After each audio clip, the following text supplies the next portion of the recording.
हर घर, हर गरीब व्यक्ति को अनाज मिल रहा है, कोई आदमी भूखे नहीं मर रहा है। यह मामूली परिवर्तन नहीं है, मामूली बात नहीं है। आदरणीय प्रधानमंत्री जी का आज विदेशों में चर्चा है कि 400 पार में कहीं कोई संदेह होगा, निश्चित रूप से 400 पार होगा। बिहार से 40 का 40 सीट एनडीए जीतेगा। इंडिया गठबंधन की स्थिति जो है बहुत ही बिखरा हुआ स्थिति है। अब विपक्ष तो कहीं दिखाई नहीं पड़ रहा है। 2024 चुनाव को लेकर के अलग अलग राजनीतिक दल खूब हुंकार भरे। वही पहले चरण का मतदान हो गया, लेकिन अंतिम जो 6 चरण उस पर सबकी निगाहें टकटकी लगाई हुई। वही लास्ट 7वें चरण की बात करें तो 7वें चरण में बिहार की कई सीटों पर चुनाव होना है। उसमें से सबसे महत्वपूर्ण सीट माना जा रहा है जहानाबाद, और जहानाबाद नीतीश कुमार के काफ़ी करीबी माने जाने वाले चंद्रशेखर प्रसाद चंद्रवंशी जो है फिर से एक बार यानी उनको एनडीए की तरफ से भरोसा दिया गया है, उनको उम्मीदवार बनाया गया। लेकिन कई खबरें ये भी चलाई जा रही है कि जहानाबाद में जो है उनको लेकर के विरोध है। लेकिन क्या है, सीधे सीधे हम उनसे जुड़ेंगे। चंद्रशेखर प्रसाद चंद्रवंशी जी, सबसे पहले तो आपका स्वागत है हमारे। धन्यवाद सर। जिस तरीके से जो खबरें दिखाई जा रही है, क्या सब चीज़ सही है या कुछ लोग जानबूझ करके इस तरीके के विरोध के लोग आपको प्रचार कर रहे हैं? आप ठीक ही सवाल किए हैं। कुछ लोग सुनियोजित तरीके से इसको दुष्प्रचार में बदल रहे हैं, और हमको नहीं लगता है कि आदरणीय मुख्यमंत्री जी का और नरेंद्र मोदी जी का जो वोटर हैं उस पर कोई प्रभाव पड़ रहा है। एनडीए के वोटर पर कोई प्रभाव नहीं है, और कुछ लोग को तकलीफ़ होगा, स्वाभाविक है। हो सकता है आदमी चुनाव में उतरना चाहता है, असफलता नहीं मिलता है तो तकलीफ़ होता है, हम उसको स्वीकार करते हैं। और वही लोग कहीं न कहीं से उनके समर्थक लोग दुखी हैं, और वो लोग ही इस तरह से कुछ कर रहे हैं। लेकिन मास में इस तरह का कोई बात नहीं है। हम तो सब जगह घूम रहे हैं, लेकिन हर जगह हमको समर्थन मिल रहा है।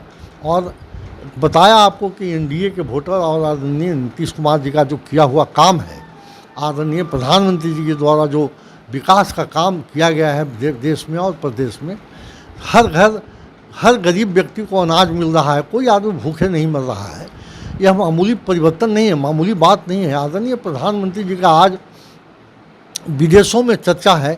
अब मुख्य माने सबसे पूरे विश्व में सबसे मुख्य रूप से अगर कोई उभरा है चेहरा तो आदरणीय नरेंद्र मोदी जी का चेहरा उभरा है। हम नहीं समझते हैं कि बिहार के हमारे क्षेत्र के मतदाता जो बुद्धिजीवी मतदाता हैं, जो समझदार मतदाता हैं, वो आदरणीय नरेंद्र मोदी जी के छवि को धूमिल होने देंगे। और देश आगे बढ़ रहा है, देश को और आगे बढ़ाना है। यहाँ के नौजवानों के लिए रोजगार का सृजन करना है, नौकरी का सृजन करना है।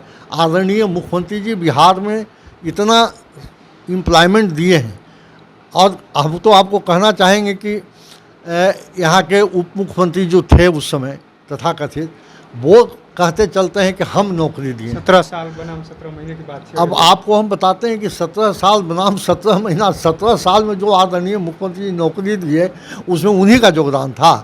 अरे मुख्यमंत्री अधिकृत होता है, संविधान की जानकारी भी होनी चाहिए। मुख्यमंत्री नहीं चाहेगा तो ये वो बहाली हो सकता है? नहीं हो सकता है। तो वो आप जो पीठ थपथपा रहे हैं कि हमने बहाली किया, मुख्यमंत्री जी बहाली किए हैं और पहले भी किए हैं, अभी फिर कर रहे हैं, और उनके हटने के बाद भी हो रहा है। तो इस तरह का झूठा प्रचार नहीं करना चाहिए, और उससे उनको कोई लाभ होने वाला नहीं है। इंडिया गठबंधन की स्थिति जो है बहुत ही बिखरा हुआ स्थिति है। अब विपक्ष तो कहीं दिखाई नहीं पड़ रहा है। आदरणीय प्रधानमंत्री जी का जो नारा है कि अगली बार 400 पार, हमको नहीं लगता है कि 400 पार में कहीं कोई संदेह होगा, निश्चित रूप से 400 पार होगा। बिहार से 40 का 40 सीट एनडीए जीतेगा। उसमें जहानाबाद विशेष रूप से योगदान करेगा, कहीं कोई इसमें समस्या अकिंतु परंतु नहीं। आप तो घूम रहे हैं जहानाबाद, चारों तरफ घूम रहे हैं, लोगों का क्या फीडबैक है कि नरेंद्र मोदी के जो हाथों को मजबूत करने की जो बात आप कह रहे हैं, क्या सही में वो लोग चाह रहे हैं कि 400 पार और 40 में 40 सबसे ज़्यादा जहानाबाद से ही जीत करके आप जाए कि लोगों का विकास हो? निश्चित रूप से उनके मन में यही बात है। कुछ लोग जो रोड पर घूमते हैं वो उन्हीं लोगों का दुष्प्रचार है। विरोधी है क्या वो लोग? कहीं से न कहीं से लोग गाइडेड हैं। अब जो गाइडेड हैं उनको क्या कहिएगा, वो तो समझाया नहीं जा सकता है। लेकिन आप लोग भी घूमते होंगे क्षेत्र में, गांव में क्या स्थिति है, हमको तो नहीं लगता है गांव में जो रहने वाले लोग हैं, जो मतदाता हैं, माता बहन बूढ़े बुजुर्ग, उन लोगों के बीच में तो कहीं इस तरह की बात नहीं है। वो लोग तो सीधे मोदी जी या नीतीश जी के या आदरणीय मोदी जी के काम को देखते हैं। आपने एक पंचायत को गोद लिया था, हर संसद का योजना था, कितना विकास हुआ? आप तो देखिए, उसमें हम बता देते हैं कि गोद लेने की सिस्टम एक नियम बना है, लेकिन उसके लिए भारत सरकार से कोई अलग से आवंटन या कोई अलग से व्यवस्था नहीं किया गया है। वो बिहार में जो योजना जिला में जाता है, उस जिला अधिकारी को डायरेक्शन होता है कि एक पदाधिकारी को अधिकृत कीजिए और वो पदाधिकारी उस गांव में जितना भी योजना जिला में आया है उस योजनाओं का क्रियान्वयन उस गांव में करा दे। जो भी योजना है सब योजना का क्रियान्वयन करा दे, यही सिस्टम है। लेकिन कहीं ना कहीं कुछ न कुछ दिक्कत होता है, जिसकी वजह से कभी फंड की दिक्कत हो जाता है, कभी समय का दिक्कत हो जाता है, जिसकी वजह से हर गांव का विकास नहीं हो पाता है। लेकिन बहुत सारे गांव विकास हुए हैं। विकास हुआ। हाँ हुआ। अगला एजेंडा में क्या है? अगर अगली बार अगला एजेंडा है कि देखिए, हम चाहते हैं कि हमारे संसदीय क्षेत्र में एक मेडिकल कॉलेज विथ हॉस्पिटल खुले अच्छी तरह से, जो जिससे कि हमारे क्षेत्र की जनता को गया और पटना जाना पड़ता है इलाज के लिए, उससे मुक्ति मिले।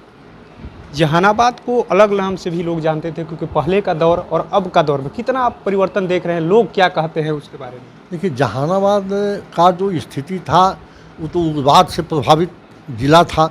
अरवल, जहानाबाद, अतरी, हमारा जो संसदीय क्षेत्र है वो एकदम माने समझिए कि सबसे माने कहिए कि नेग्लेक्टेड जिला था।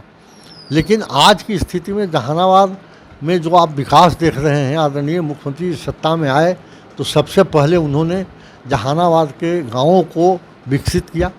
जहानाबाद में हर गांव में जाने के लिए कनेक्टिविटी बनाया, हर टोला तक जाने की व्यवस्था की, और उसके बाद अस्पताल बन गया बढ़िया। वहाँ आपको स्कूल सब गांव में बन गया बहुत अच्छा, टोला तक जाने की व्यवस्था की, और उसके बाद अस्पताल बन गया बढ़िया। वहाँ आपको स्कूल सब गांव में बन गया बहुत अच्छा, और हर जगह लॉ ऑर्डर स्थापना किए, जिससे गांव से जो लोग छोड़ के चले आए थे शहर में, वो लोग अपने फिर गांव वापस गए और अपनी खेती बाड़ी कर रहे हैं।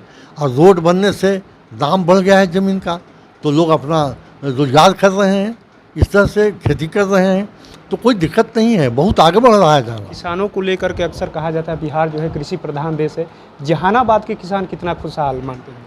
देखिए, हम तो प्रयास करेंगे अगले बार कि जहानाबाद को कृषि उद्योग का दर्जा मिले। जहाँ हमारे संसदीय क्षेत्र पूरा कृषि पर आधारित है, तो इस बार हम प्रयास करेंगे कि जहानाबाद संसदीय क्षेत्र को कृषि उद्योग से जोड़ा जाए। कितनी लड़ाई आप मानते हैं? विपक्ष के जो नेता है सुरेंद्र प्रसाद यादव, वो भी वहाँ से इंडिया के उम्मीदवार हैं, कितनी लड़ाई टक्कर देख रहे हैं? देखिए, लड़ाई तो तब भी लड़ रहे थे, लेकिन किसी न किसी समय में हार उनकी हुई, और इस बार भी वो हारेंगे, इसमें कहीं कोई दुमत नहीं है। इसलिए कि हमको जीतना है, निश्चित रूप से हमको जहानाबाद की जनता वोटरों का प्यार मिला है, इस बार और आगे बढ़ चढ़ के मिलेगा और ज़्यादा वोट से जीतेंगे। योजनाओं का जाल बिछेगा? निश्चित रूप से योजनाओं का जाल तो हमारी सरकार बिछा रही है, आदरणीय भारत सरकार बिछा रही है, और जो भी योजना बाकी है उसको और पूरा करने का प्रयास करेंगे। बहुत बहुत धन्यवाद। तो आपने सुना किस तरीके से जहानाबाद के सिटिंग सांसद हैं चंद्रशेखर प्रसाद चतुर्थी ने साफ साफ कह दिया, योजनाओं का जाल बिछेगा। साथ ही बिहार जो है कृषि प्रधान देश है, तो कृषि उद्योग तो जहानाबाद में लगेगा ही। साथ ही मेडिकल कॉलेज की मांग इन्होंने किया है कि अगर हम जाते हैं वहाँ पर, नरेंद्र मोदी के हाथों को मजबूत करते हैं, तो युवाओं के लिए मेडिकल कॉलेज भी खोला जाएगा। देखना दिलचस्प होगा कि 1 जून को जो है जहानाबाद में वोटिंग होगा, 7वें फेज में अंतिम दौर में है, और कहीं ना कहीं इनके मन में भी है और जनता के मन में भी है कि आखिर में अगर नरेंद्र मोदी को 40 में 40 सीट बिहार से देना है, 400 पार करना है, तो इनके हाथ को मजबूत करना है, नीतीश कुमार के हाथों को मजबूत करना है, तभी यानी जहानाबाद में मेडिकल कॉलेज बनेगा और कृषि उद्योग लगेगा। तमाम चीज़ों इन्होंने बताया है कि करके गांव की बात कहा है कि गांव के जो लोग हैं वो पलायन कर गए थे, लेकिन अब गांव में पहुंच रहे हैं धीरे धीरे करके। जो दौर था पुराना वो दौर बीत गया, अब नौ दौर में हम लोग जी रहे हैं। तो ऐसे ही तमाम अपडेट से जुड़े रहने के लिए इनसाइडर लाइव से जुड़े रहे आप।